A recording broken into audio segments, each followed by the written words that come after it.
السلام علیکم ورحمۃ اللہ وبرکاتہ۔ محترم ناظرین کرام، مجھے امید ہے کہ آپ سب خیریت سے ہوں گے۔ رب تبارک و تعالیٰ کی بارگاہ میں دعا ہے کہ مولا ہم سب کو تمام زمینی آسمانی بلاؤں سے وباؤں سے محفوظ و مامون فرمائے۔ محترم ناظرین کرام، آج ہم گفتگو کریں گے۔ بہت سارے لوگ جو ہیں یہ پوچھتے ہیں کہ چاشت کی نماز کیسے پڑھی جائے، کتنی رکعت پڑھی جائے اور اس کا طریقہ کیا ہے، اس کا ٹائم کیا ہے، اس کی فضیلت کیا ہے، آخر ہمیں چاشت کی نماز پڑھنے سے کیا فائدہ اور اس کی کتنی رکعت ہیں۔ انشاءاللہ تبارک و تعالی آج ہم اس ویڈیو میں ان تمام سوالوں کا معقول جواب دیں گے، اس لیے کہ ہمارے تمام مسلم بھائی اور بہن کو یہ کنفیوژن ہے۔ انشاءاللہ تبارک و تعالی اس کنفیوژن کو ایک حدیث کی روشنی سے ہم جو ہے تشریح کریں گے۔ تو محترم ناظرین کرام، بلا تاخیر ہم ٹاپک پر آتے ہیں کہ سب سے پہلے ہم یہ جانتے ہیں کہ چاشت کی نماز کی رکعت کتنی ہے۔ چاشت کی نماز کی رکعت ٹوٹل 12 رکعت ہیں۔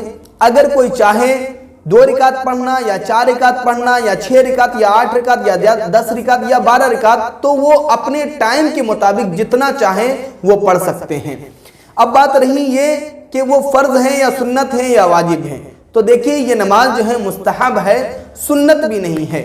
ہاں، اس کی بہت بڑی فضیلت ہے۔ انشاءاللہ تبارک و تعالیٰ اس کی فضیلت کو بھی میں آپ کے سامنے رکھوں گا، لہٰذا آپ اس ویڈیو میں لاسٹ تک بنے رہیں تاکہ آپ جان لیں کہ اس نماز کو پڑھنے کا فائدہ کیا ہے۔ اب اس نماز کو پڑھنے کا ٹائم کیا ہے؟ تو اس نماز کو پڑھنے کا صحیح اور افضل ٹائم یہ ہے کہ جب سورج طلوع ہو جائے، تو سورج طلوع ہو جانے کے بعد آپ کسی بھی علاقے میں ہو، ہندوستان یا ہندوستان کے باہر کسی بھی علاقے میں ہو، آپ اس علاقے میں یہ دیکھیں کہ سورج طلوع ہو گیا ہو، تو سورج طلوع ہونے کے 20 منٹ بعد یا آدھے گھنٹے کے بعد آپ زوال تک، مطلب جب زوال کا ٹائم شروع ہوتا ہے اس وقت تک آپ چاشت کی نماز پڑھ سکتے ہیں۔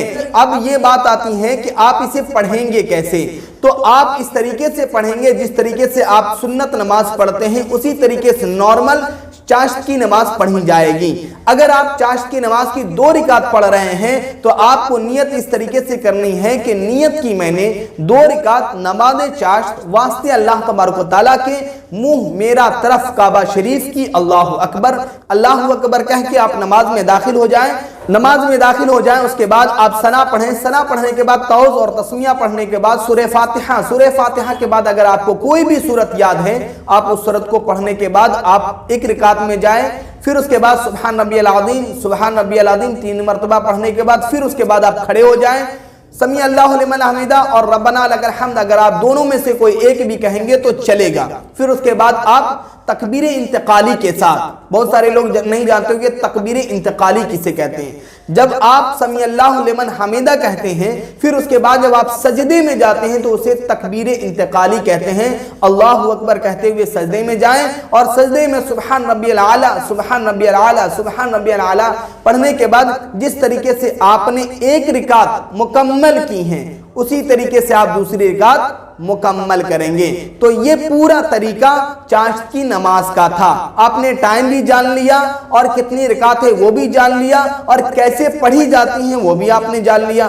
اب یہ جان لیں کہ چاشت کی نماز پڑھنے کی فضیلت کیا ہے۔ بہت ساری فضیلت ہے، لیکن میں آپ کو طبرانی شریف میں جو حدیث موجود ہے وہ میں آپ کو بتاتا چلوں۔ حضرت ابو درداء رضی اللہ تعالیٰ عنہ سے مروی ہے کہ اللہ کے رسول صلی اللہ تعالیٰ علیہ وسلم فرماتے ہیں کہ چاشت کی نماز کی 2 رکعت جو پڑھے گا تو اللہ تبارک و تعالیٰ اس کا شمار غافلین میں سے نہیں کرے گا، غفلت والوں میں سے اس کا شمار نہیں ہوگا۔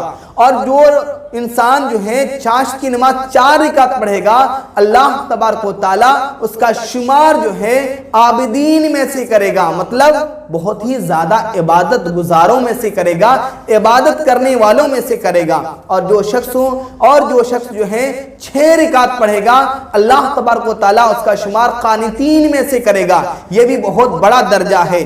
اگر آپ کو قانتین کا درجہ جو ہے پانا ہے تو آپ 6 رکعت پڑھیں۔ اور پھر اس کے بعد اللہ کے رسول صلی اللہ علیہ وسلم فرماتے ہیں کہ جو شخص نماز چاشت مکمل 12 رکعت پڑھے گا، اللہ تبارک و تعالیٰ جو ہے اس کا جنت میں ایک محل بنائے گا۔ کتنی بڑی فضیلت ہے۔ اور یہ بھی فضیلت ہے کہ چاشت کی نماز اس طریقے سے ہے جیسے کہ ہم اپنے مال کا زکوٰۃ نکالتے ہیں۔ جو شخص چاشت کی نماز ہر دن پڑھ لیتا ہے گویا کہ اس نے اپنے جسم کی زکوٰۃ نکال دی۔